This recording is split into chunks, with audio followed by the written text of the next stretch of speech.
बहुत हद तक तुम जिला सकते। ये तो हुई मानव की प्रशंसा, मानव के ऊपर प्रकृति की कृपा। देवताओं के विश्वविद्यालय नहीं होते, देवता वैज्ञानिक नहीं होते, देवता कुछ भी खोज नहीं कर सकते, उनकी सब कुछ सेटेड है, कुछ नहीं कर सकते। वो जन्म से जितने पढ़े लिखे हैं, एक अक्षर का ज्ञान आगे नहीं होता उनको। एक अक्षर वो अपनी जिंदगी में जन्मते समय जितना ज्ञान है, मौत तक उतना ही ज्ञान, अवध ज्ञान भी, मति ज्ञान भी, शुद्ध ज्ञान, कुछ भी फर्क नहीं पड़ता, जितना है सेट है। उनकी श्वास भी सेट है।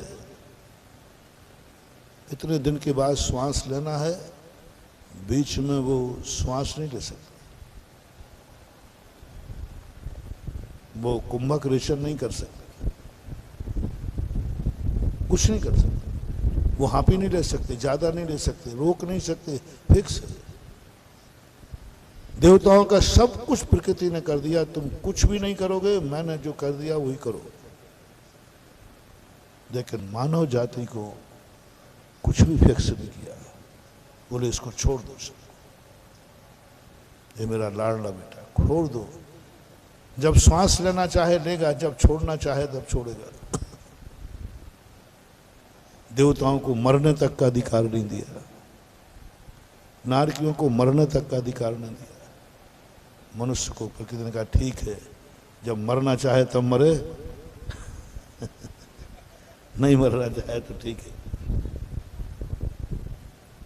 और दूसरी बात, सब चीजें अपने हाथ में, जब कोई भी चीज नहीं, आपका भोजन खाना पीना सब अपने अनुसार। गर्मी को सर्दी करना चाहो करो, गर्मी को सर्दी करना चाहो तो करो, कूलर लगाओ, एसी लगाओ, सारे इतने वीआईपी अधिकार हैं। लेकिन आज इस विश्वविद्यालय में आने के बाद प्रकृति के द्वारा दिए हुए अधिकार पर खेद हो रहा है कि मानव हर वस्तु को इतना उपयोगी बना रहा है, इतना उपयोगी बना रहा है। घास जैसी वस्तु पर आविष्कार, घास पर शोध, घास पर विज्ञान, घास पर विज्ञान। मानव देखो घास पर भी शोध कर रहा है। घास तो एक सामान्य चीज है, पशुओं का भोजन है। कोई गेहूं पे नहीं कह रहा हो, यहाँ एक विचित्र है। कृषि में मैं तो ज्यादातर कृषि कॉलेजों में रुकता हूँ, तो कहीं अच्छे अनाज, कहीं फल फूल, पहली बार देखा जब घास के ऊपर शोध चल रहा है। घास, घास को उपयोगी, गाय से गाय को कितना लाभ है। गाय के पेट में मशीन फिट कर दी और घास खिलाया, देखें उसको क्या क्या बना, कितना बना, ये सब होता है। यानी तुम्हारे पास घास को भी उपयोगी बनाने के लिए तुमने हजारों एकड़ों में विश्वविद्यालय खोला। घास को उपयोग, घास का कितना उपयोग हो सकता है, घास कितनों को सुख दे सकती है, घास की कितनी बड़ी उपयोगिता है, पेड़ पौधे कितने उपयोगी हैं, जल की कितनी उपयोगिता है, हवाओं की कितनी उपयोगिता है, सब पर शोध हो रहे हैं। बस मानव इतना स्वार्थी है, सबको उपयोगी बना रहा है अपने लिए, लेकिन स्वयं पर शोध नहीं कर पा रहा है मैं कितना उपयोगी हूं। हमने घास की मशीन फिट कर दी गाय की, उसमें गाय का भोजन है ना, ये घास गाय को कितना दुख देगी, ये गाय कितना सुख देगी गाय को घास, क्योंकि गाय का जीवन है। फिट कर रहे हैं, शोध लगे, वैज्ञानिक लगे, लेकिन मानव इस पर नहीं सोच रहा है कि मेरी जिंदगी में मेरे द्वारा कितनों को दुख हो रहा है, मैं कितनों को सुख दे सकता हूं, मैं कितनों को सुख देता हूं। हम शोध कर रहे हैं कि हवाएं अच्छी चले,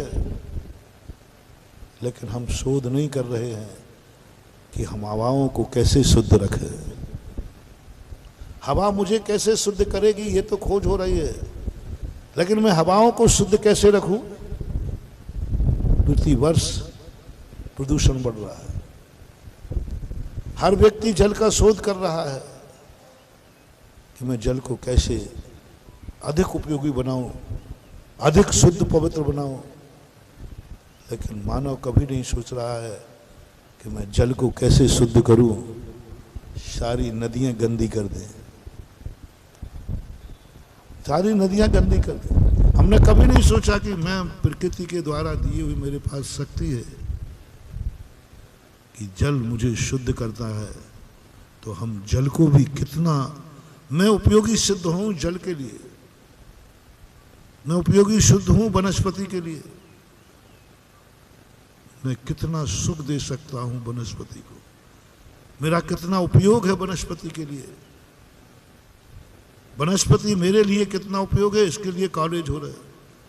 लेकिन मैं वनस्पति को कितना सुख दे सकता हूं, मैं वनस्पति को क्या जीवन दान दे सकता हूं, नहीं आ रहा है। हमारा जीवन कितना उपयोगी है इस दुनिया में मैं जी रहा हूं। कहीं कोई मेरे से दुखी तो नहीं है, मैं कितना सुख दे सकता हूं अपनों को, कितना दे सकता हूं दुनिया को। घर से शुरू करो। मैं अपनी जिंदगी का कितना सुख दे सकता हूं अपनों को, शोध करो इस पर। कितना दे सकते हो, कितना उपयोगी है। मशीनें लगाओ, सुबह उठने के पहले, शाम को सोने के पहले एक मशीन लगाओ। आज दिन भर में कोई व्यक्ति मेरे कारण से घर में कोई दुखी तो नहीं हुआ है। गाय के पेट में मशीन लगा दी कि कहीं एक हाथ से कोई नुकसान तो नहीं है, इसको लाभ कितना है। आप लोग भी एक मशीन लगाओ जिनके साथ तुम रहते हो घर में, सोने के पहले एक नज़र दौड़ाओ। आज मेरे घर में मेरे के कारण, मेरी हरकतों के कारण, मेरे विचारों के कारण, मेरे कारनामों के कारण, मेरी बुरी आदतों के कारण कोई मेरा व्यक्ति, मेरा घर का व्यक्ति मेरे से दुखी तो नहीं है। इस पर शोध होना चाहिए, इसका संधान होना चाहिए। ये प्रकृति, ये विज्ञान उन पर खोज कर रहा है कि पर वस्तु मेरे लिए कितना उपयोगी हो। हम लोग भी एक चलती फिरती यूनिवर्सिटी हैं, हम लोग भी वैज्ञानिक हैं, हम लोग भी अनुसंधान करते हैं। हम मात्र तुम कितने उपयोगी हो ये हमारी यूनिवर्सिटी में सिखाया जाता है। घास कितना उपयोगी है वो यहां सिखाया जा रहा है इन कॉलेजों में। तुम कितने उपयोगी हो ये हम साधु लोग सिखाते हैं। हम साधु लोग तुमसे कहते हैं कि अपने घर के हर व्यक्ति को मशीन लगाओ दृष्टि की कि मैं अपने परिवार के लिए कितना उपयोगी सिद्ध हो सकता हूं, मेरे द्वारा कितना सुख मिल सकता है।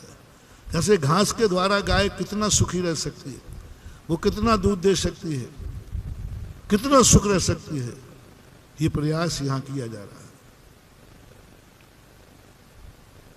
तो यहां से हमें भी एक मोटिवेशन लेके जाना है।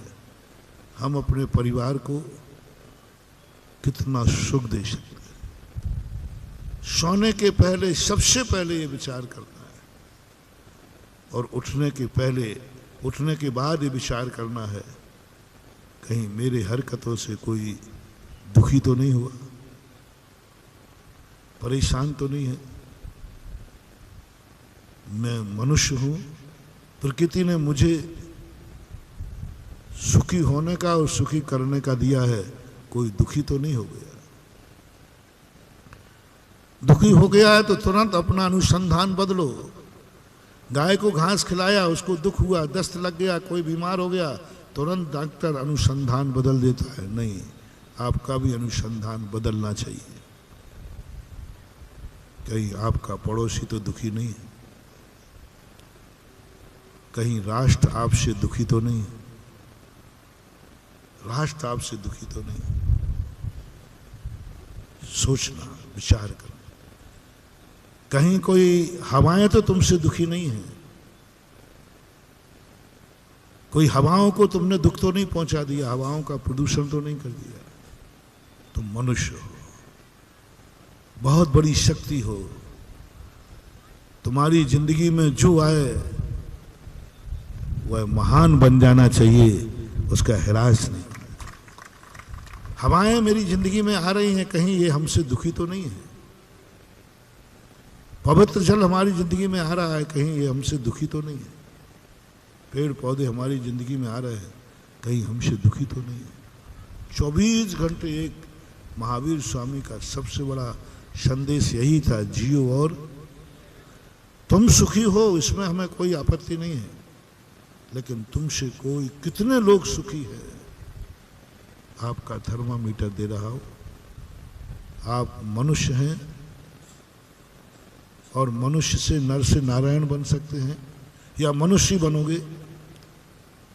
दो बातें, तुमसे कितने लोग तुमसे सुखी है, कितने लोग तुम्हें पाकर के अवभाग्य मानते हैं, कितने लोगों को ये लग रहा है कि ये मेरी जिंदगी में है, मेरा सब कुछ है, ये मेरी जिंदगी में है, सब कुछ है। ऐसा कितने लोगों को तुम सुख दे पा रहे हो।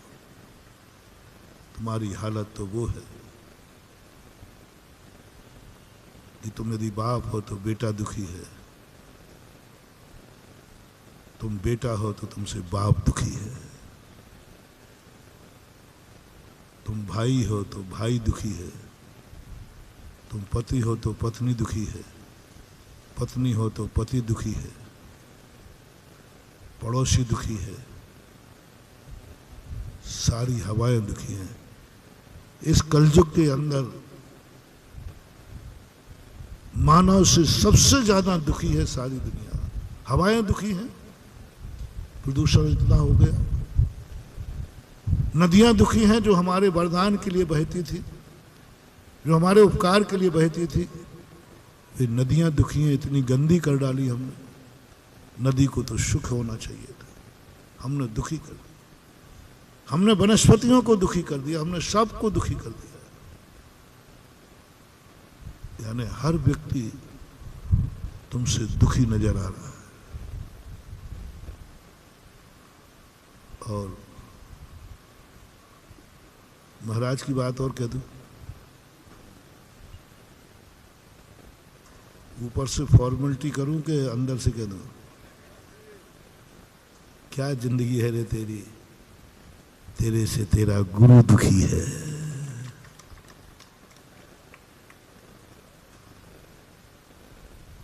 दुखी है। जो गुरु को ही सुख नहीं दे पाया, वो क्या खाक सुखी हो पाए। दुखी है।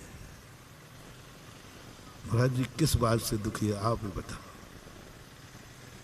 तुम्हारी आदतों से, तुम्हारी हरकतों से, तुम्हारे कारनामों से, तुम्हारे सोच से, तुम जिस ओर भाग रहे हो उससे तुम्हारी हरकतों से। साधु इसलिए दुखी नहीं होता कि तुम उसको दुख देते हो, साधु इसलिए दुखी होता है कि तुम दुख के मार्ग पर चलते हो। माँ को यह दुख नहीं है कि तुम माँ को दुख दे रहे हो, माँ को इस बात का दुख है कि तू गलत मार्ग पर जा रहा है। आज का समाज, आज का व्यक्ति जिस तरफ दौड़ रहा है, जिस तरफ भाग रहा है, जिस तरफ से तुम्हारे कार्य हो रहे हैं, उससे कलयुग में साधु भी दुखी है। क्योंकि तुम्हारी दौड़, तुम्हारा सोच, 24 घंटे के तुम्हारे सारे प्रोग्राम दुख के कारण बनते जा रहे हैं। इस बात से दुखी है। और मत मत समझना कि झांसी वालों ने मुझे कोई दुख दिया है। नहीं नहीं, मुझे तो आज तक 40-45 साल की में आज तक मुझे किसी समाज ने दुख दिया ही नहीं।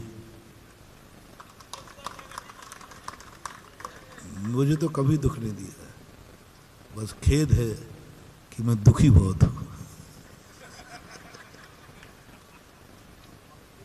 दुख तो दिया ही नहीं, तुम तो कभी दुख दे ही नहीं सकते। अरे मुझे तो दुख का सवाल ही नहीं उठता।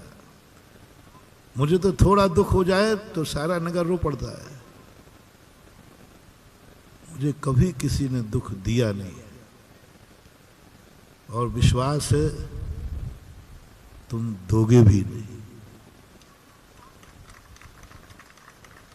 बस ये तो मुझे विश्वास है। हमारी जिंदगी में अभी दुनिया में कोई भी ऐसा पैदा नहीं हुआ जो मुझे दुख दे दे, क्योंकि मैंने अपनी जिंदगी ऐसी बनाई है कि तुम मुझे दुख दे ही नहीं सकोगे, क्योंकि तुमको मेरे से बहुत लाभ है। मैं तुम्हारे लिए बहुत कीमती हूं, जैसे अभी कोरोना की बात कही थी ना, मैं तुम्हारे लिए बहुत कीमती हूं, बहुत काम का हूं। और जिसके लिए जो व्यक्ति कीमती हो, काम का हो, उसको कभी दुख देगा ही नहीं, दे ही नहीं सकते। लेकिन दुखी बहुत हो, और उसी दुखी का होने का प्रमाण क्या है कि मैं तुमसे दुखी हूं? एक प्रवचन, कहें सीख गुरु करुणादान। प्रवचन क्यों देना पड़ रहा है? कहीं ना कहीं से कोई खोट, कहीं ना कहीं से कोई कमी दुनिया में देखता है, तभी महान व्यक्ति बोलता है। उपदेश देना बता रहा है कोई ना कोई कमी है, कोई ना कोई खोट है, कोई ना कोई समाज में कोई ना कोई व्यक्ति गलत मार्ग पर जा रहा है, उसको रोकने के लिए उपदेश देना पड़ रहा है। उपदेश इसलिए नहीं देखा जाता कि तुम सुखी हो। अच्छे मार्ग पर चलने वालों को उपदेश नहीं दिया जाता, खोटे मार्ग पर चलने वालों को उपदेश देना बता रहा है। कहीं ना कहीं से साधु के मन में आए, और आज भी उपदेश दे रहा हूं। देखो, बिहार करके आया हूं, कायदा से आराम करना चाहिए है? लेकिन साधु अपने आराम को भूल जाता है, दुख को भूल जाता है। उसको एक ही बात रहती है, इनको कैसे सुख के मार्ग पर लाऊं। तो आज मैंने सोचा, घास जैसी वस्तु को उपयोगी बनाने की कला, घास जैसी वस्तु को शोध करने की कला मानव में आ गई। कितनी बड़ी गजब! अभी तक मैं साहब बहुत सारी प्रयोगशाला, बहुत सारे अनुसंधान देखे, हर चीज में मुझे लगता था ठीक है, लेकिन आज खोज का देखा, घास का अनुसंधान, घास को उपयोगी बनाने की प्रोसेस। इतनी बुद्धि मानव के पास है।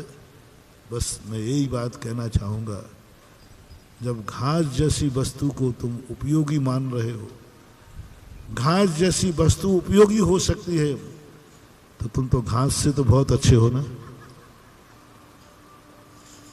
घास तो बहुत निम्न क्वालिटी की वस्तु है, उसमें इतनी उपयोगिता, उसमें इतना शोध, हजारों वैज्ञानिक लगे हैं घास को उपयोगी बनाने के लिए।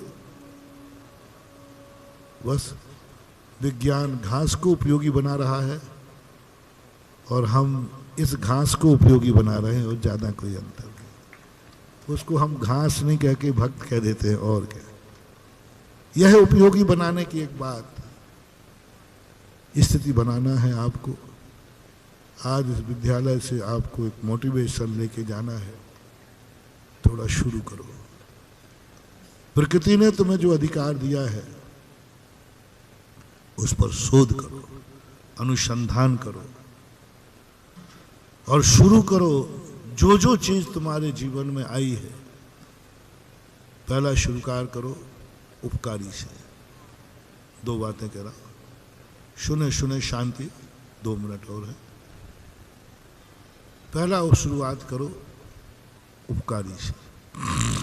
जो जो वस्तु तुम्हारे जीवन में उपकारी हो, थोड़ा सा भी उपकार किया हो, थोड़ा सा भी, कितना उपकार है ये नहीं कह रहा, थोड़ा सा भी तुम्हें लगे कि यह मेरी जिंदगी में इसने बहुत उपकार किया है, थोड़ा सा, बस आज संकल्प करना है, उसको कभी दुखी मत करना। जो तुम्हारी जिंदगी जिसने बनाई हो, उसकी जिंदगी मत बिगाड़ना। जिसने तुम्हें पवित्र किया हो, उसको अपवित्र मत करना। जिसने तुम्हें शांति दी हो, उसको कभी अशांति मत देना। जिसने तुम्हें छाया दी हो, उस पेड़ को कभी काटना मत। जिसने तुम्हें छाया दी है, उसका पत्ता मत तोड़ना। जिसने तुम्हें फल दिया है, उसको जड़ से उखाड़ना नहीं, काटना नहीं। जिसने तुम्हें जिंदगी दी है, जिस जल ने तुम्हें जिंदगी दी है, उस जल को कभी गंदा करना मत, करना मत। प्रयास शुरू करो। हम कैसे बचा सकते हैं इन उपकारियों के लिए? ऐसे ही तुम्हारे और भी मनुष्यों ने थोड़ा भी उपकार किया है किसी ने, कुछ नहीं करना, बहुत छोटा सा नियम है। तुम्हारी जिंदगी में एक बार उपकारियों की लिस्ट बनाओ। तुम्हारी जिंदगी में किन किन के उपकार हैं। आप यहाँ तक पहुँचे हैं, आप इतने बड़े हुए हैं, अकेले नहीं हो गए, कोई ना कोई तो सही होगी, किसी ना किसी ने तो उंगली पकड़ी होगी, किसी ना किसी ने तो तुम बस उनकी लिस्ट बनाना, उनको दुखी मत करना, उनको दुखी मत करना। और ये तो हुआ एक मानव का अनुसंधान, और मानव के रूप में तुम्हें देवता बनना है। मानव के रूप में तुम देव बनना चाहते हो, तो एक ही बात सोच लेना, जो मेरी जिंदगी में आएगा, मेरी शरण में आएगा, मेरी संगति में आएगा, उसको मैं दुखी नहीं करूंगा। वो मेरे से कुछ ना कुछ सुख दे के ही भेजूंगा। जो मेरी जिंदगी में आएगा, कुछ ना कुछ दुआ दे के जाएगा, चाहे वो मेरे घर का पशु क्यों ना हो, चाहे वो मेरे गमले का पौधा क्यों ना हो, चाहे वो मेरे परिवार का सदस्य क्यों ना हो। कोई भी व्यक्ति मेरी जिंदगी में जब भी कोई आएगा, कुछ पाने के लिए उस दरवाजे से खाली नहीं जाएगा। क्या दे पाओगे ये नहीं कह रहा हूं, जितना वो मांगे उतना दे पाओगे ये नहीं कह रहा हूं, जितना वो चाहता है ये दे पाओगे ये नहीं कह रहा हूं, लेकिन मैं उसे कुछ ना कुछ दूंगा। और कुछ नहीं दे पाऊंगा तो एक दुआ के 2 शब्द दूंगा, जाओ मेरी जिंदगी में आए हो तो जाओ, मेरी दुआ है तुम कभी दुखी मत होना। एक मन की दुआ तो दे सकते, क्योंकि तुम मेरी जिंदगी में आए हो, तुम मेरे पास आए हो, मेरे निकट आए हो। यदि ये विचार अपना आ गया तो मानव पद पर भी तुम पूज्य बन जाते हो। साधु की पूजा का अर्थ यही है। गुरु क्यों पूज्य हो जाता है? क्योंकि वो एक ही बात सोचता है निरंतर, जो भी मेरी जिंदगी में आवे वो कुछ ना कुछ महान बने, पवित्र बने, ऊंचाइयों को छुए। तो ये बात आपको, आप बहुत उपयोगी हैं। बोलो, घास से तो अच्छे हैं ना? बस आज शिक्षा लेके जाओ। घास जब उपयोगी बन सकती है तो हम क्यों उपयोगी नहीं बन सकते? इतना उपयोगी प्रकृति ने इतना उपयोगी नहीं बनाया जितना विज्ञान लोग बना रहे। सामान बनाया था प्रकृति ने, लेकिन उन्होंने क्या डेवलपमेंट कर रहे, प्रोडक्शन, हर चीज को एक नया अपनी जिंदगी भी प्रोडक्ट हो, अपनी जिंदगी में भी कुछ नया आविष्कार हो, कुछ अनुसंधान ऐसा हो जिसको पाकर के तुम कहो और प्रकृति कहे मैंने तो मानव को जन्म दिया था, ये तो मानव के भेष में देवता बन गया। मैंने तो मनुष्य भेजा था, एक मनुष्य है और ये तो देवता बन गया, ये तो प्रशंसनीय बन गया, ये तो पूज्य बन गया। सारे लोग इसे मानव नहीं देवता के रूप में मानते हैं। यह उपलब्धि हमने हासिल कर ली तो हमारा बहुत बड़ी जिंदगी का शोध होगा।